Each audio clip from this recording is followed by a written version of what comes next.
Hello friends, हम लोग कई बार जो एलोपैथिक रिपोर्ट्स होती है उनको अंतिम सत्य मान लेते हैं। मैं ऐसा नहीं कह रहा कि वो रिपोर्ट निराधार होती हैं, उनकी कोई वैल्यू नहीं होती। उन्होंने हमारे चिकित्सा विज्ञान की बहुत मदद की है। हम लोग भी कई बार उन रिपोर्ट्स का बहुत ज़्यादा सहारा लेते हैं। अभी मेरे पास में एक सर आए थे दिखाने के लिए।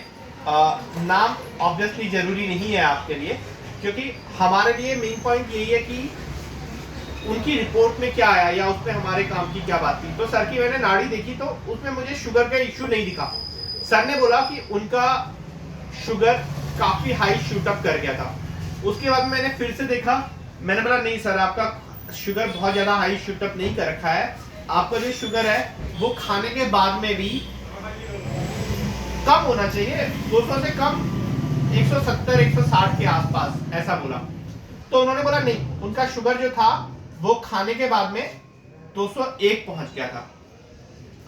तो उसके बाद में मैंने बोला नहीं सर, आपकी जो सिचुएशंस है वो शुगर के से ज्यादा आपके स्ट्रेस से रिगार्डिंग है। तो उसके बाद में हम लोगों ने आगे चर्चा को विराम देते हुए प्रॉपर सर की जो रिपोर्ट थी उसको चेक कर लिया, जिसके बेस पे सर कह रहे थे कि उनका शुगर जो है वो बढ़ा था।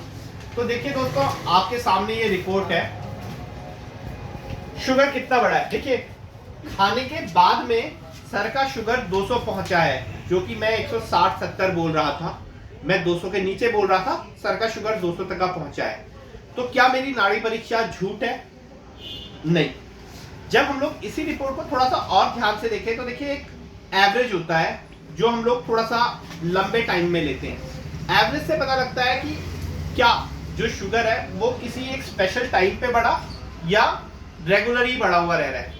तो जब हम लोग उस एवरेज पे गए तो उनका HbA1c आ रखा है 6.2, और 6 से नीचे जिसका HbA1c होता है उसको हम लोग नॉर्मल वैल्यू मान लेते हैं। अगर ये HbA1c जिनके लिए दिक्कत होती है उनका 8 से ऊपर गया होता है। तो यहां आयुर्वेद किस तरीके से ज्यादा सहायक है as compare to normal reports, इसकी बात पे मैं आ रहा हूं। अब ये वाली चीज हर बार ऐसी ही हो जरूरी नहीं है, क्योंकि मैं जब नाड़ी चेक कर रहा हूं तो मेरी मैनुअल एरर्स होने के चांसेस रहते हैं। हो सकता है कि मुझसे कोई छोटी मोटी गलती हो जाए, मुझसे कोई चीज छूट जाए, जिसके लिए मैं कभी भी अपनी चीजों में बहुत ज्यादा दावा नहीं करता। लेकिन अगर आप इस रिपोर्ट के अंदर देखेंगे तो आप सीधे सीधे पाएंगे कि इनका नॉर्मली इनका ब्लड शुगर कंट्रोल के अंदर है। एवरेज इनका ब्लड शुगर हमेशा अंडर कंट्रोल है। केवल एक वक्त किसी वजह से बढ़ गया था। वो किस वजह से बढ़ा? सर ने बताया, इन्होंने ऑफिस ज्वाइन किया, ऑफिस ज्वाइन करने की वजह से इनका स्ट्रेस लेवल बहुत ज्यादा हाई हो गया और उस वक्त बढ़ गया। अब अगर इसको आप किसी नॉर्मल डॉक्टर के पास में लेके जाएंगे, वो HbA1c नहीं करेगा और खाली ब्लड ग्लूकोज की रिपोर्ट देख के प्रॉपर हाइपोग्लाइसीमिक्स में डाल देगा, या इवन डोज थोड़ा हाई बढ़ा दे।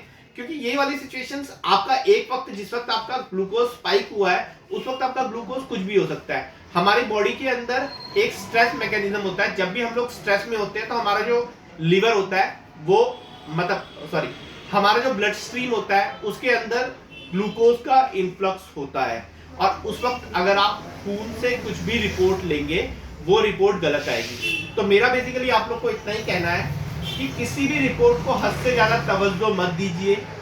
किसी भी रिपोर्ट के लिए एक दिमाग वाला पैटर्न जरूरी है, अदरवाइज वो रिपोर्ट नॉर्मल आदमियों के हाथ में दे दी जाती, इसीलिए बीच में डॉक्टर बैठा होता है। और हो सकता है तो अपनी रिपोर्ट को एक बार किसी आयुर्वेद वाले से भी जचवा लीजिए। अपने इलाज के लिए आयुर्वेद का सहारा लीजिए। ये आपकी पैथी है, कई हजारों सालों से चली आ रही है, इतनी ही सुरक्षित है जितना आप खाना पीना खा रहे हैं उतनी ही सुरक्षित है। और इफेक्टिव तो आप देख ही रहे होंगे, एक नहीं, दो नहीं, सैकड़ों ऐसे एग्जाम्पल हैं जहां पर असाध्य रोग आयुर्वेद से ठीक हो रहे हैं। तो इसी संदेश के साथ मैं आप लोगों से विनम्र विनती के साथ अभिवादन, धन्यवाद।